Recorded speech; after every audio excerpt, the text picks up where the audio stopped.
Hi, everyone. So we're just going to get started. And I see we have people filtering in. So welcome to today's webinar, Using Data and Evidence to End Homelessness, presented by Making the Shift and supported by AJA. Making the Shift is a youth homelessness social innovation lab that funds, conducts, prototypes, and mobilizes cutting-edge research to prevent and end youth homelessness in Canada. Today's webinar ties into our research priority area, leveraging data and technology, where we believe using data to impact policy and practice and support the creation of tools to support communities is key to preventing and ending youth homelessness. If you have questions for our panelists, please type them into the question box in the control panel on your screen, and we'll host a Q&A in the last 20 minutes of the webinar. And we're also recording today's session, so you will be able to find the recording on our website in the coming days. And before we kick off today's conversation, which I'm very excited about, this meeting is being held online, so a singular land acknowledgement does not capture the richness of our many locations. We are hosted at York University in Toronto, so we will share York University's land acknowledgement, and we invite all guests today to consider their own position regarding the land where they find themselves. And we acknowledge our presence on the traditional territory of the Anishinaabe Nation, the Haudenosaunee Confederacy, and the Huron-Wendat. It is now home to many First Nation, Inuit, and Métis communities. We acknowledge the current treaty holders, the Mississaugas of the Credit First Nation.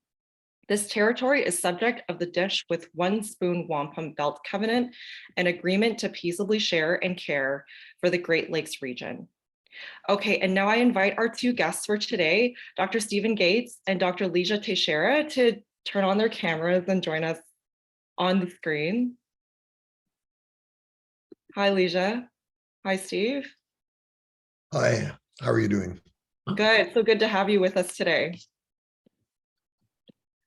So our moderator today, Dr. Stephen Gaetz, is the Scientific Director at Making the Shift and the President and CEO of the Canadian Observatory on Homelessness.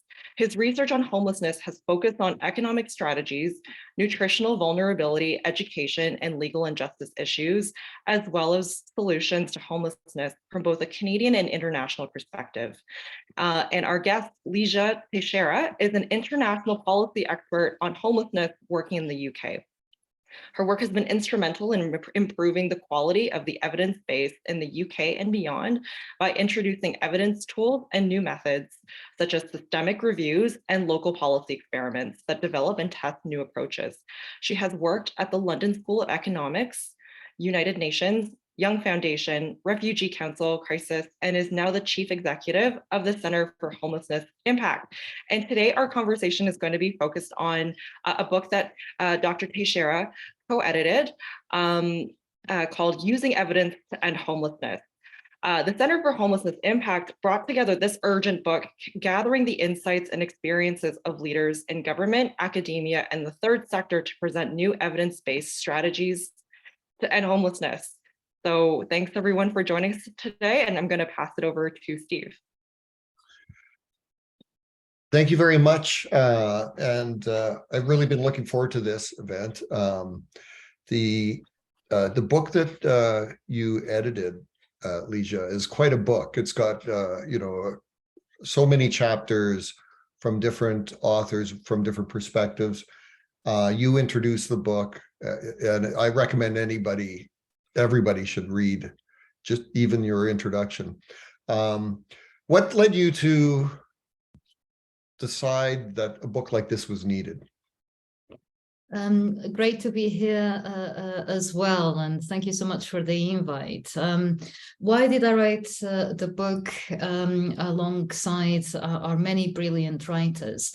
Because it was very much part of the launch of the Center for Homelessness Impact. So before setting up the center, I researched and did a feasibility study that looked at knowledge mobilization initiatives across the globe. And I knew from the beginning that two things really mattered, that you want to ensure that when you launch an initiative like this, that's very much to be a catalyst for evidence-led change in a field. you want to give people tools they can use straight away, rather than making them wait forever to have something they can actually use. And the second thing that really matters is mobilization. It's not thinking that cultural change is something that will automatically happen.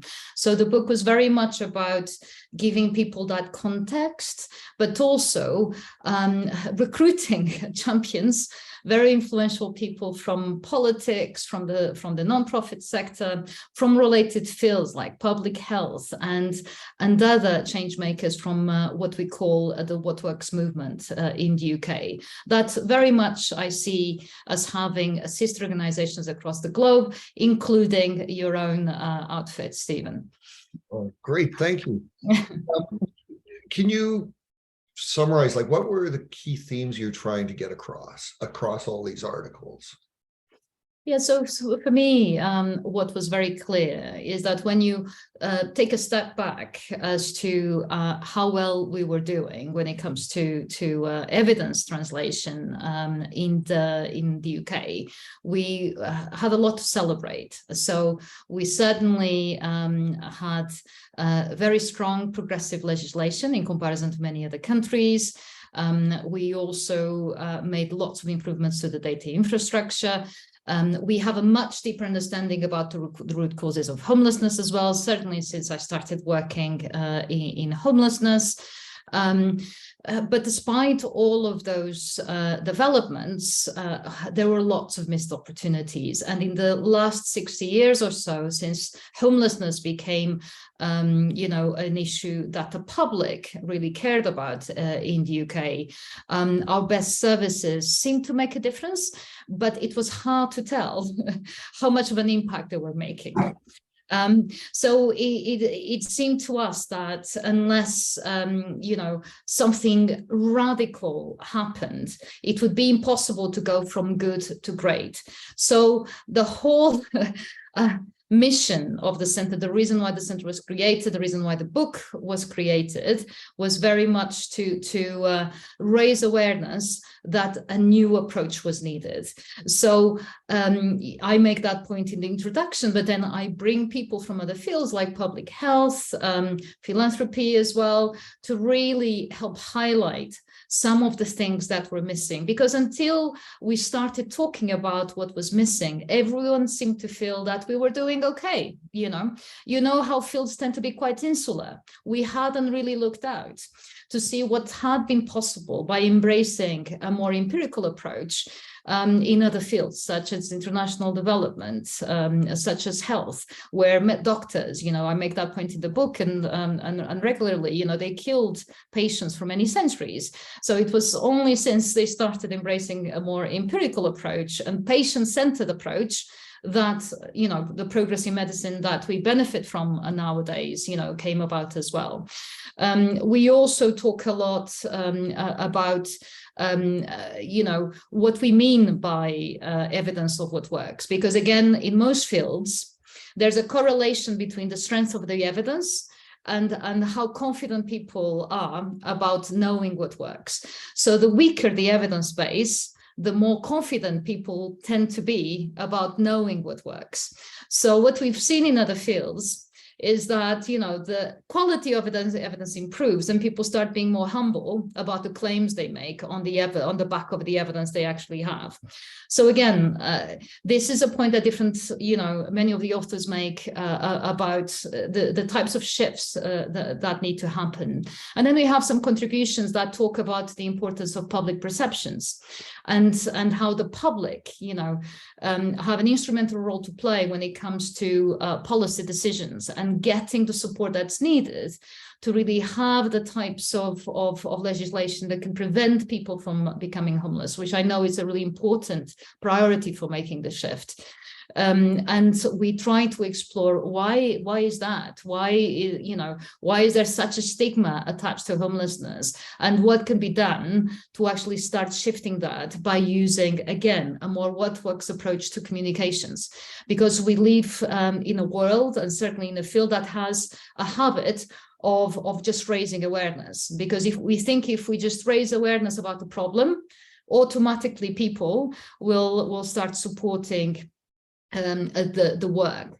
But what we've come to realize is that it may work when it comes to raising funds, but not necessarily in terms of getting the support that's needed for the right types of policies. So again, that's another big theme in the book. Wow, that's great. In your introduction, you say, I'm looking over here because I wrote it. I continue to be surprised, or while major strides have been made since then, I continue to be surprised by the limited use of evidence-based practices in policymaking in the UK and beyond. And I agree with that. And, I often say, like, most of what we do in the world of homelessness lacks an evidence base. And worse than that, sometimes evidence emerges that suggests that what we're doing is not helpful, right? Like in North America, there's been a lot of research about assessment and priority tools that suggest that. But what happens, that doesn't dissuade people from continuing doing the same things they've always done. And so do you think that that's a challenge of the homelessness sector in particular, or is that more broadly a challenge across other social issue areas? I think that's a very good question, and that's exactly right. The point that we also try to make is that there's nothing unique about homelessness in that respect. Most fields are insular, so we need to start with these baby steps of that. Starting to look outside a little bit more often, right. and a lot of the time, I certainly haven't met people who get out of bed and don't want to make a difference. So we have that in our favor. So a lot of the work that needs to happen, that's really vital, is about relationships and challenging people in the right ways, So rather than it seeming that you're attacking them, it is about changing behaviors and doing so alongside them. So working out what are people's priorities, and how do you help them to stop doing certain things that may be less helpful, and how do you give them ideas when they're so busy. You start introducing certain ideas that might be easy to start introducing to their day-to-day. But we know again from behavioral science that it's really hard to change habits. So a lot of the time people are certainly not trying to do harm. I've never met anyone who gets out of bed and tries to do harm, not even the policymakers or the politicians. So how do you really get under the skin of how what people's priorities are and their context as well, and you start feeding and framing the evidence and the data in a way that will be most useful to them and that will help make them successful. Because if you're helping people and their systems be successful, that's the way that you then start embedding some of these approaches. Yeah, so I'm going to pick up on this idea.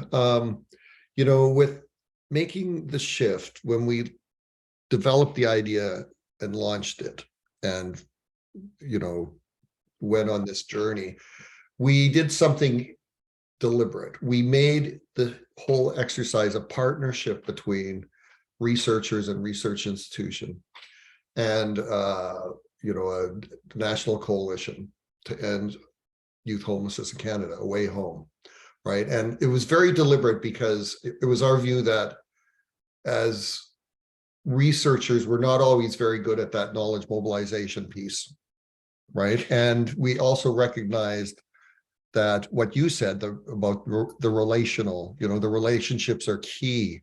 Now, in saying that, like you've got two worlds, the research world and policy and practice, if I can separate it that way. They work differently, they have different rhythms, different priorities, different timelines, different language. And so by simply co-leading, you have to do more, right? You have to create the context for that iterative interaction between research, policy, and practice. That can be challenging. Do you have any thoughts on that whole issue? Yeah, they're very good questions. I suppose certainly in the UK, a role that the What Works network is fulfilling is precisely being that bridge between the academic research community and government at local and national level. And why does that matter? Because a lot of the time, in the same way that you need to build capacity and appetite for the right type of intelligence, and you need to improve those mechanisms, you also need to improve the quality of the evidence being produced, and you need to be taking a strategic approach to it across multiple universities. And that's the role that the What Works Centre, so the Centre for Homelessness Impact being one of them, but there's similar organizations in education, criminal justice, and we're all slightly different, but that's precisely the role, when it comes to the relationship with academia, who is being able to build capacity across multiple universities and help get more transparent standards about the quality of the evidence. So just to give you an example, to launch the center, we created the evidence and gap maps that really bring together for the first time and make that distinction between what are we talking about when we're talking about reliable evidence on what works, and only capture impact evaluations, so with a control group and systematic reviews, and then the map of what work, of why things work or not, that capture implementation evaluations, process evaluations. So when it comes to the maps, we did quality assessments of all the studies, and surprise, surprise, the quality is quite low. So someone needs to be taking that strategic approach and highlight these issues across multiple institutions and individuals, and have that detached view that is holding up a mirror both to the academic community as well as the practitioners and policymakers. And we're just there to support and champion, and to be honest, make sure that resources are going towards the right quality of work, and helping introduce the right level of transparency as well. So I agree with you that sometimes the priorities are different, but this is one of the roles that What Works centers fulfill in the UK. And the other thing I would say is that as far as we're concerned, we don't have priorities. Our priorities are the priorities of the people we're serving, so the policymakers at local and national level, and they tell us, what they need. And yes, it's helpful that we're creating that infrastructure of knowledge. So the evidence and gap maps, our theory of change, that we've offered to the sector, called the SHARE framework, that really helps highlight the systems side of things. And some of that was inspired by your work, Steve. You did a lot of systems analysis way back when. I still look back at those reports. And our theory of change was always meant to highlight the system versus the interventions, and how do we improve the effectiveness of interventions. But beyond that infrastructure, and pointing people towards what we know, and how to make best use of that knowledge, and ensuring that people are asking the right questions, right? Because frankly, if people aren't asking the right questions, and you can't help them ask the right questions unless you have an impartial view and a detached view of the knowledge base, and you have that empathy, that relational empathy for the roles that these people are playing at different parts of the system, and you spend time in those environments looking at things from their perspective as well. I don't think that's possible. So if there's very few academics playing that type of role across the globe, you're one of them. And you have people like Pete Mackey that who's very embedded in Wales, but and Suzanne Fitzpatrick in Scotland, obviously, and obviously with influence elsewhere. But they're very few and far between, really, and we need more for sure. So all my postdocs, listen up. You're next. One of the as you know, with making the shift, one of the things we're trying to do is support a transition to taking the prevention of homelessness more seriously in Canada. In North America, I'd say prevention has historically been an afterthought. It's like, we'll get around to prevention once we solve chronic homelessness, which I think that doesn't make sense, but in thinking about prevention, we've seen some, or experiencing it here in Canada, we've seen from the sector more interest in prevention and understanding what it is, but also wanting to know how to do it or think about it, but also within governments. One of the big changes with Government of Canada's Reaching Home strategy, which they introduced in 2018, is they prioritize prevention. And so like 2 out of the 5 mandatory outcomes areas for the communities they fund focus on prevention. So stop, reducing the inflow and also reducing the returns to homelessness for people who exit. And so that it's a challenge for communities and government to go from that conceptual shift to operationalizing it, right? Like, how do we get communities, or what's the knowledge we need to do this to start off? What does it look like to actually prevent, both at a policy level, everything from the Wales experiment, to interventions. And so my question is, how, in the UK context, how is prevention thought about, and how has knowledge about that been successfully mobilized? Like, what role should government play in that?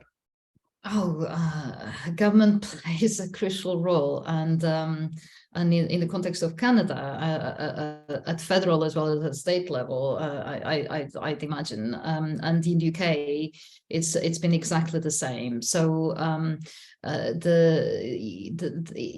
that's where the in the UK things may be slightly different. The UK stands out in terms of the rights that it gives people. Right. In that respect. So similar challenges to you I think there's consensus around the fact that prevention matters. For many years, that has been the case, right? And in the UK, certainly from the 60s onwards, there's been more and more legislation put in place to make sure that at least certain types of individuals, groups got rights to housing. Scotland went a step further, and pretty much they house all people that are deemed to be homeless, while in England, in Wales, in Northern Ireland, you need to be in a priority group. And young people, so 16, 17, and care leavers, 18, 19, 20, they're considered priority needs. So they will be housed. So, and be housed not in a shelter, be housed, in something that's self-contained and a home, pretty much. So that makes the UK stand out. It's a devolved function, homelessness, but each nation very sophisticated in terms of legislation when it comes. And so prevention, if there's one thing that prevention needs to be, is embedded in legislation. So the role of policy is fundamental. And if it can start at federal level, I'd say that's the first thing. And then, of course, if specific states can, play a key role in implementation and making sure they're embedding those rights, that's obviously also crucial as well. And investing in implementation. That's the other thing that, all the different layers of government need to put through, not just the legislation. That's the first step. If there's one thing we've learned in the UK, that's the first step, but really thinking about the capacity that's needed in the system to implement these things. Because it can be incredibly difficult, but that it makes a difference. It does, because you saw a massive difference in the figures every time that the rights were strengthened in the UK context. In any of the nations, you could see a difference in the figures. And so, for instance, one of the most recent changes in England, the introduction of the Homelessness Reduction Act. And that was meant to really help that group of people that often fell through the safety net of all the different priority groups, single men in particular, that it was often hard to prove that they were in the vulnerable category. So it was meant to address some concerns to do with gatekeeping for that particular group. One of the consequences of of that piece of legislation is that the numbers of people in TA in England started going up quite significantly. But is it a bad thing? No, but often it can be misconstrued that way. But reality is, it does mean that at least many of those individuals are not sleeping out. They're in temporary accommodation. Is it always of very good quality? No, which is one of the things that everyone would like to change. But certainly we're not seeing very large congregate shelters either, which we pretty much started to eliminate back in the 90s from very large government programs. So again, the role of government and policy is crucial at all levels, but certainly when it comes to prevention. We know that homelessness is a complex problem, and the roots of the problem are the same internationally. They'll be the same in Canada, they'll be the same in the UK, but depending on the strength of the safety net, the levels of homelessness will be quite different. That's one thing we've learned. Yeah, that's very interesting. And there's a lot there. I mean, that we have to support the capacity of what we would call communities or local authorities to do the prevention work. There needs to be dedicated funding, I would argue, because if you just ask communities to do it, it becomes an opportunity cost, right? Well, we've got this much money. What are we going to stop doing so we can do prevention? And I also think sometimes that using the funding as a carrot to help people move into the space of innovation is important, because I kind of speculate that if we doubled our investment in homelessness in Canada tomorrow, we would probably get twice what we're doing already rather than move into the prevention space. But also one last thing, you mentioned public systems, right? Like that's the really tricky piece in government, to do that kind of cross ministerial work, the child protection sector, health, justice, education, all of these sectors have a role to play in preventing homelessness. And so how do we do that? That's a challenge because they're not used to it, and also won't see it as their issue. And I know there's been legislation in the UK that's informative in those kind of areas that are helpful. So we'll be keeping an eye on things. I think I want to talk about, go back to the challenge of what do we do with research? What do we do when we have evidence that's credible? Dennis, I was mentioning this to you before, but at the last European Observatory on Homelessness conference, Dennis Culhane said something along the lines of, we have some good interventions. The problem is taking things to scale, right? And I think Housing First is an example of that in Canada, right? We had the At Home Chez Soi project, probably the largest study on Housing First ever done. It shifted government policy in a quite profound way, particularly a government that had on other issue areas totally disregarded and hated research, like on the environment. But suddenly they're like, wow, I like this evidence. But it's been really difficult to see Housing First spread as widely as it could. We see a lot of cases where people will take the funds but continue doing what they were doing before. There are like homeless shelters that call themselves Housing First, which is an oxymoron. So this question of scale is a huge one. And I know it's important in your thinking in the work, right? Like implementation science can show that it can take years after you have, like, say, a new medical procedure before it's broadly adopted in practice. What are your thoughts on how to take things to scale? What are the challenges and what we should be focusing on to help facilitate that? That's several questions there, but all very relevant, Steve. I think in relation to what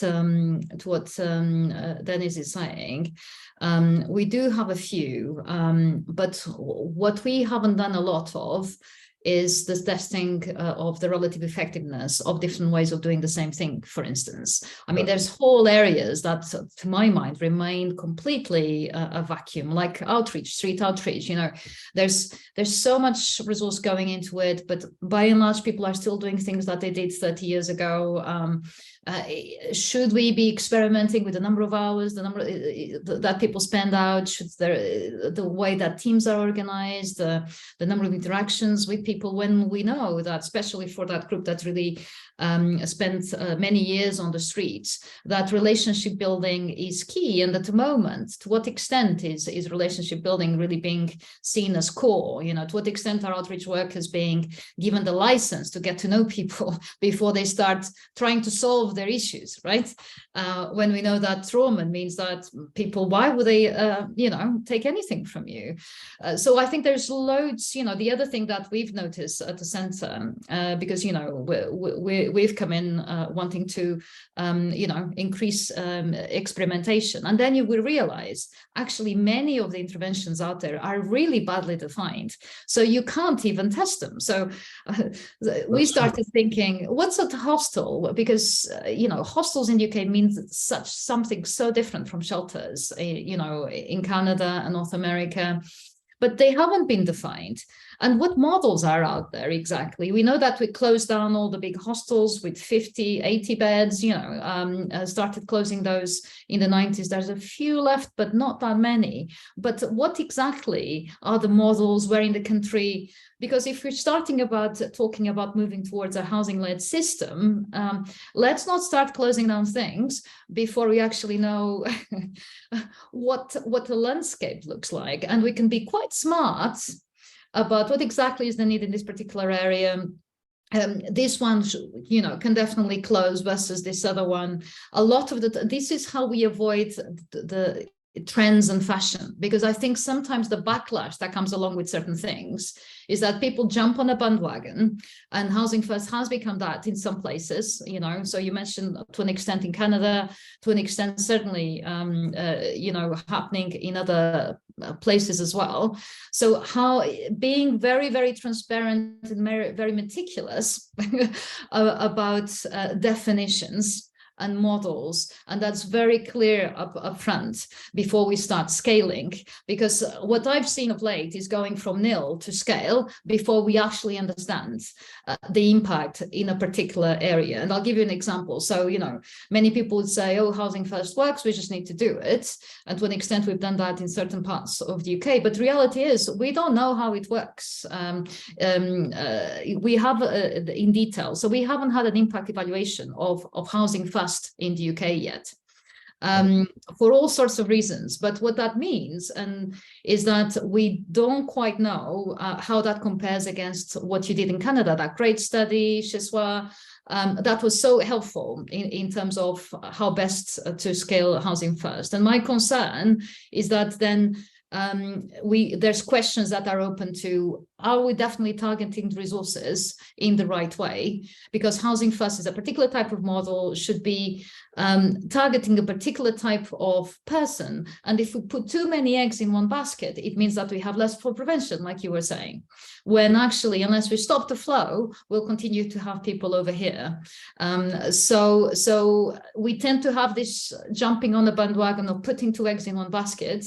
That also needs to stop, is one thing I would say in relation to that. But going back to Dennis's comment, there's a lot we don't yet know. We have good enough knowledge of the problem. A lot of the time, in terms of actionable intelligence, we're lacking. So, I have a lot, often colleagues from the Treasury asking me, so how do we know, the value for money side of this versus that? That's the type of evidence that's often lacking, actionable intelligence that the people on the front line can actually use today. We have generic, this is a problem, but where are the solutions, and where should I go with this versus that, essentially? Yeah, that's really interesting. I'll add one comment and then move on to the next question. I think one of the keys that we recognize with our work that makes us nervous is like assessing fidelity to the program model requires absolute clarity about what it is. And if we can't do that and people are implementing versions that don't line up, then that becomes a reason for people to say that thing doesn't work, you know, because they're not actually implementing housing first. They're calling it that, but it's not that. And so we have to, it's a huge challenge. I'm going to ask one last question because we want to leave time for, I'm kind of nervous about asking this just because we want to get to the other questions, but you talk about linked administrative data. That's something very interesting to us here, and that in the UK, they've now linked homelessness data with health data. So, you know, there's so much discussion about linking administrative data, both from a research perspective, but also like what does it mean in terms of policy and practice. What do you think is the value of it? Is it to help us with research to understand a problem? Is it to help us understand the functioning of our public systems? Is it to help us? Is there a role for it in case management? What should we be thinking about linking administrative data? It's a big question, isn't it? And it has so much potential, but it's one of those where cultural change is really slowing down progress. So certainly in the UK, there's a fantastic service called SAIL that really enabled that type of analysis to be done. That's been really helpful in terms of informing policy. It plays a role, but it will never be everything, right? So being always upfront, because by the time you do the analysis, it tends to be in the past rather than stuff that you can action today. But it can really draw incredible insights. So fantastic work done in Wales, the same in Scotland, where they found that a lot more people had been affected by homelessness in general than you ever imagined from just the homelessness data, for instance. And I think we've only started tapping, scratching the surface of what we could do with it. You know, in England, there's a big initiative currently, homelessness data, trying to link criminal justice data with homelessness data. And obviously over time, it would be great to have health, it would be great to have benefits data, but there are so many problems, even when the local areas agree to be part of the project. In terms of, lawyers can get involved, and then everything grinds to a halt. So it's been really very challenging to scale. And people often talk about the legalities and the governance structures, and that's true, but certainly we know that it's very much about culture as well, because in education, again, we're about 10 years behind. Education, all of that is now happening routinely. So I think it's one that matters, and you have to accept that it will take time, and it's very much about cultural shifts, but there's value in, there's insights you can gain about those intersections, precisely because homelessness is a complex issue that cuts across so many other issues. I think the benefits are mostly for research that can inform policy. That's not urgent. So more that long-term, right. Yes, long-term horizon, that's important for policymakers to consider. But that doesn't mean, and you can do that at local level as well as at national level, but it's definitely playing the long game here, as in the same way as in Canada, I think. Well, that's great. I'll add one thing. I think that in some sectors, data quality is a big challenge. Like when we're talking about youth homelessness, child protection services are like implicated in all of this. But in Ontario, it was only in the last 5 years that they had like a common data strategy for child protection. So people were collecting different kinds of data. So it was very helpful. I'm going to move now, if it's okay with you, to some of the questions from the audience here. So I'll start with this. I'm an applied researcher who is starting a homelessness response project with a large number of community partners who are frontline service organizations. Some partners are hesitant about collecting more data for evidence-based decision-making. They want less research and more action. Yeah, that's something I've heard a lot about too. How do you recommend balancing the needs for collecting and using data and the desire for action? Well, I think, I don't know if I said, and it's great that you're doing this, especially early in your career, so well done. What I would say is that if you're in the business of homelessness, evidence and data should only ever be a means to an end, not the end in itself. So if there's one thing I would urge you to take away is that we have the obligation to make all of the data and evidence actionable, actually. So that's why I do believe that the best starting point is with what their priorities are. So if you align whatever you're doing with what those local areas that you're working with are concerned about, then you can't go wrong. And remember that a lot of the time they'll be collecting so much data already. So understanding what is it that's new, what is it that you do need to collect, and the way to do that, by the way, is finding your champions. You know, there's nothing like finding those amazing people doing brilliant work, and they're the ones that can really help shape the project and the priorities. And can help you with recruitment as well, and let them sell the project to other local areas or to the leadership in those local areas.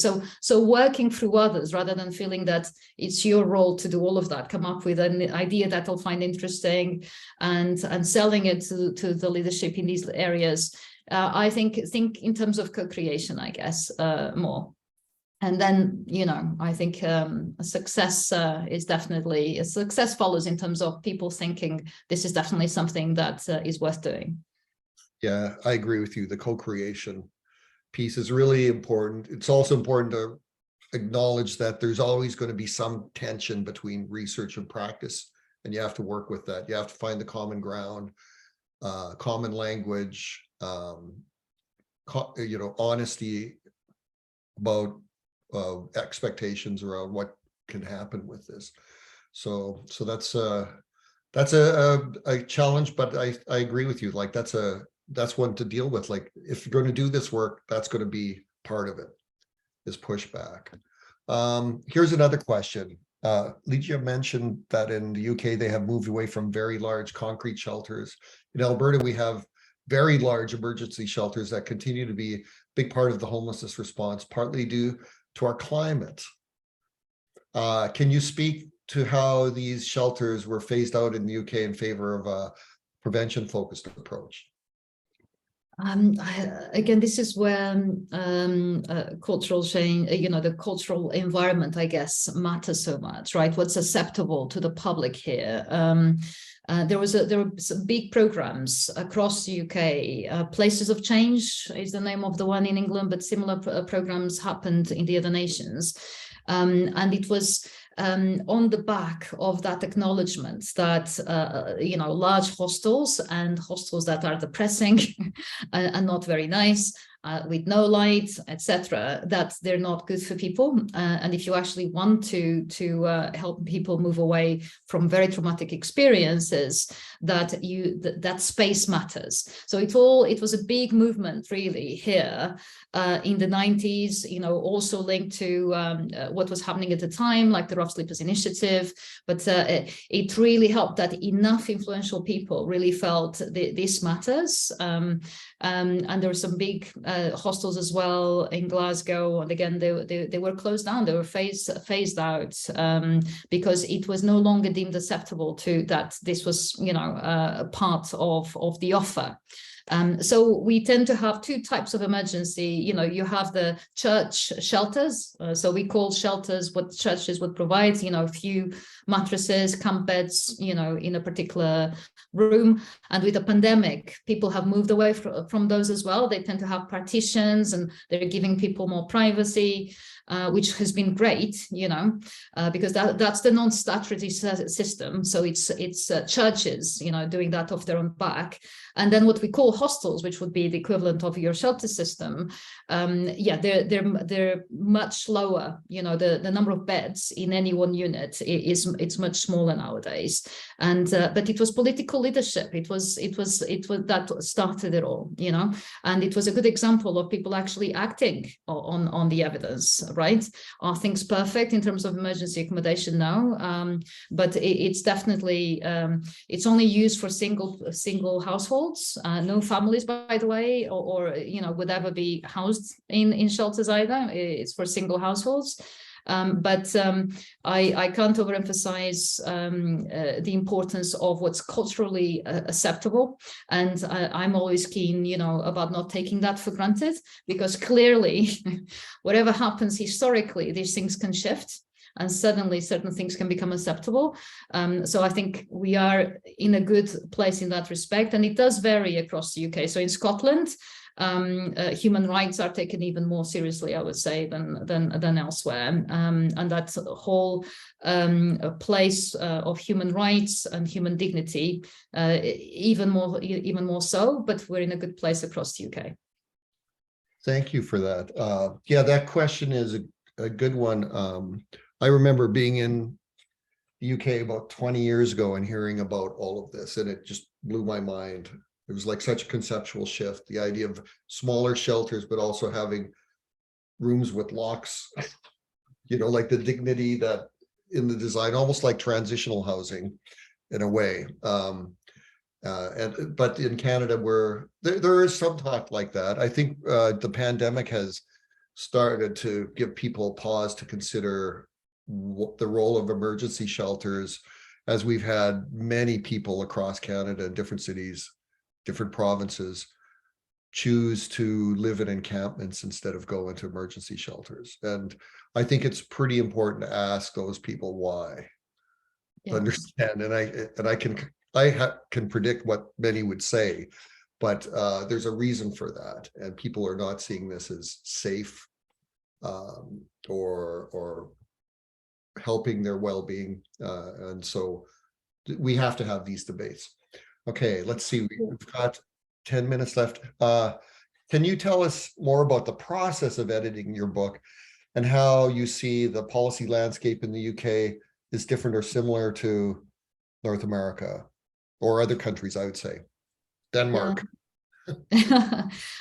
So the process, was very much, like I said, it was very much part of all the work that I did as part of setting up and position the center as something that was there to help people be the best they could be across the system. So it was a way of introducing, peers, leaders across the homelessness system to why a center that just focuses on what the evidence says without, a campaigning lens, if you like, raising the quality of that evidence and making sure that we're there to help people on the front line, whether they're actually developing policy at national level or in local areas, be the best they can be, and making sure that we reframed what good evidence looked like. So I did a feasibility study that led to the setting up of the center, and it was through the process, that process of understanding what people find useful from these type of organizations and not, that I started meeting all sorts of interesting characters, and many of them were contributors to the book. And subsequently, actually more recently, I also co-edited with one of my colleagues with experiences of homelessness, Hannah Green, and Owen from the Observatory, actually the European Observatory, a special issue on what works. That builds on some of the contributions in the book, but starts expanding to other topics. And we had an article from you, Steve. So that was part of the process. It's part of, there was a campaign launched on the back of the book called Using Evidence to End It With Evidence. So it's part of the mobilization strand of our work. There's 3 pillars to our work. It's the, improving the quality of the evidence available, that's the first strand. The second is implementation, putting that evidence at people's fingertips. And thirdly, mobilization. So it's very much part of that, what we're trying to do.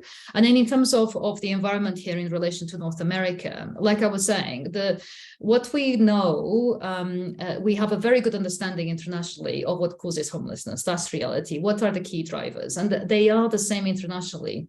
So in simple terms, depending on how strong your safety net is, you'll have more or less people who are homeless.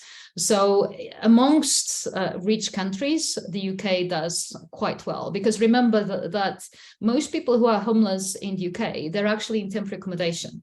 They are in accommodation that's self-contained, generally speaking, good quality in comparison to what people in similar circumstances would be in North America. And often they wouldn't even be considered homeless, right? Unless you're street homeless. So we are in a good place because we still have a relatively strong safety net, though it's become weaker over time. We're very focused on making sure that it doesn't get any weaker. and then in terms of the effectiveness of services, going from good to great.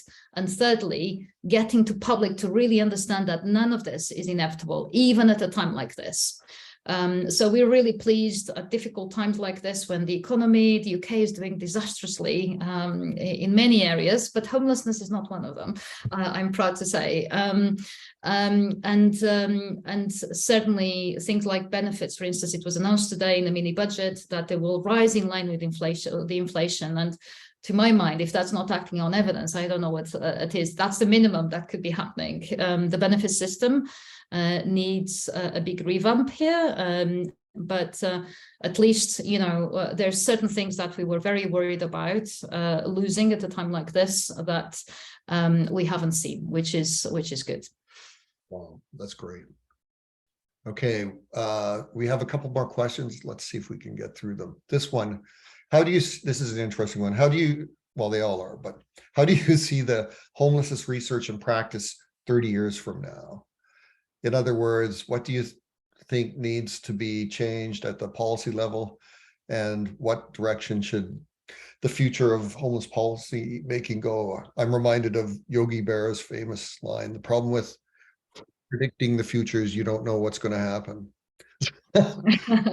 Exactly. So, but I like to think that we'll be looking back, and if anything, we'll have a stronger safety net, and that where you are as well, I hope.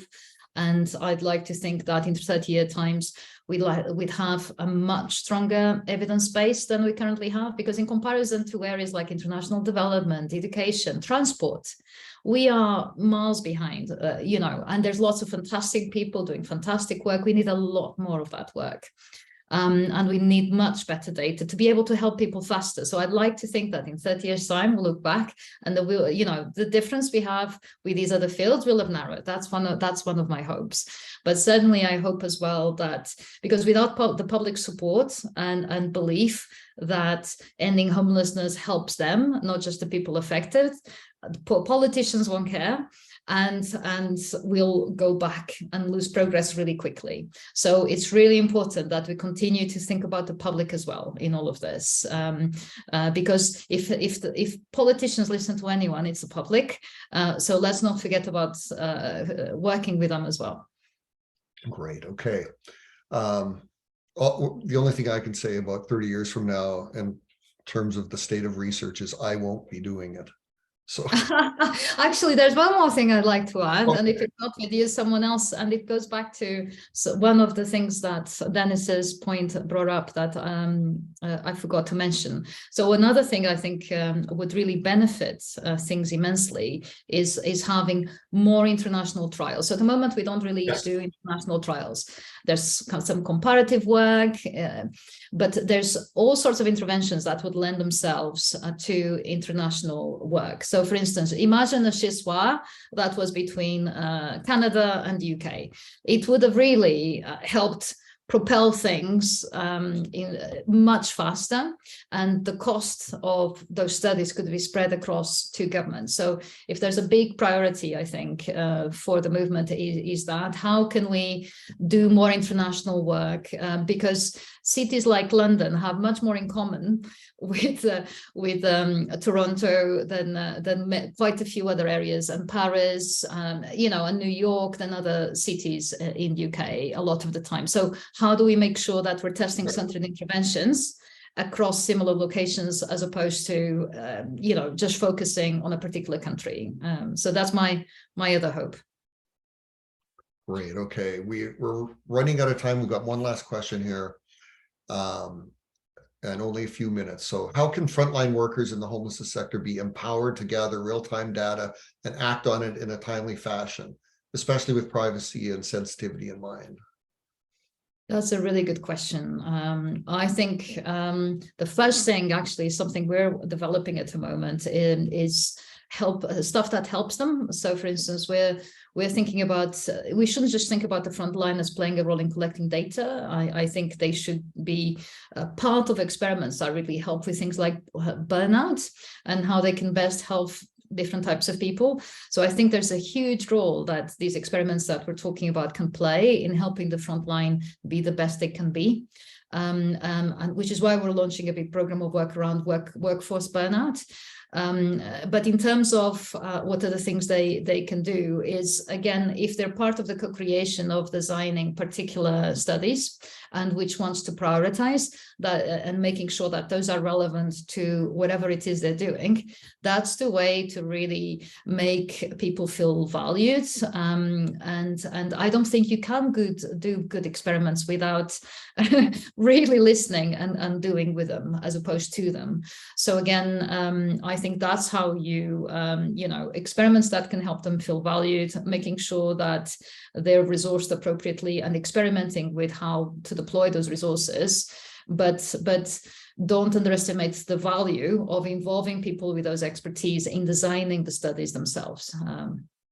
Great, thank you. And we're running up at the end of our time here. I want to just say one thing to the audience, that if you look in the chat, there's a link to the book, and what you need to know is that the chapters are free to download.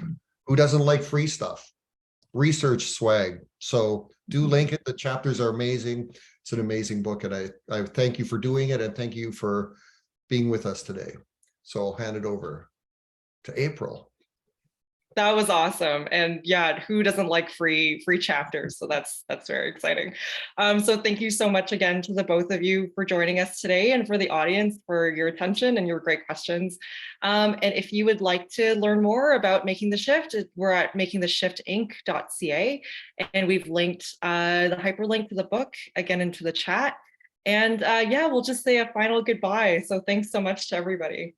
Thank you so much for having me. Take good care. Bye-bye. Bye, everyone.